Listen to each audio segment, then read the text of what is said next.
तो नमस्कार मित्रों, स्वागत है आप सभी का आज की इस कहानी में। और आज की इस रोचक कहानी का शीर्षक है यक्ष के 7 स्वर्ण से भरे घड़े। मधुर नाम का एक व्यक्ति था। जिस तरह उसका नाम था उसका स्वभाव भी वैसे ही था और उसमें उतना ही संतोष भी था। उसके पास धन तो बहुत नहीं था, पर उसकी पत्नी उससे नाराज रहती थी। उसे धन की इच्छा थी जिसे मधुर पूरा नहीं कर पा रहा था।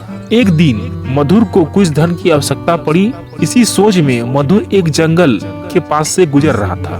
तभी एक आवाज आई, हे मधुर, क्या 7 स्वर्ण के घड़े लोगे? तुम्हारा मन दुखी है, इससे तुम्हें संतोष मिलेगा। मधुर ने जल्दी से हाँ कह दिया।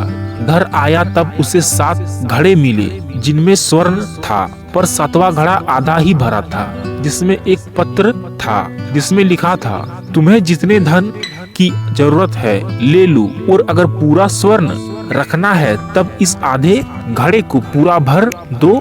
मधुर ने रात भर सोचा कि अगर वो इस आधे घड़े को भर दे तो उसे पूरा स्वर्ण मिलेगा और उसे जीवन भर कोई परेशानी नहीं होगी।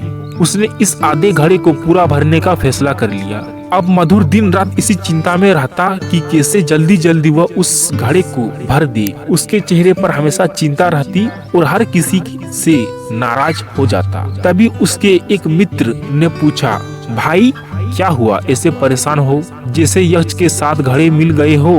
मधुर ने अचरज में पढ़कर उत्तर दे दिया, हाँ भाई। तब उस मित्र ने हंसते हुए कहा, यक्ष कभी देने नहीं आते, लेने ही आते हैं। मधुर ने कहा मेरे पास क्या था जो यक्ष ले जाते? मित्र ने कहा, तुम्हारा मधुर स्वभाव और मन का संतोष ही तो तुम्हारा सबसे बड़ा धन है। वह ले गए। उस स्वर्ण के मिल जाने के बाद भी तुम्हें चैन नहीं है। तब मधुर को समझ आ गया और उसने उन घड़ों को वापस जंगल में ले जाके छोड़ दिया। शांति और संतोष ही सबसे बड़ा धन है। जिसके पास संतोष है वही दुनिया का सबसे सुखी व्यक्ति होता है। धन्यवाद।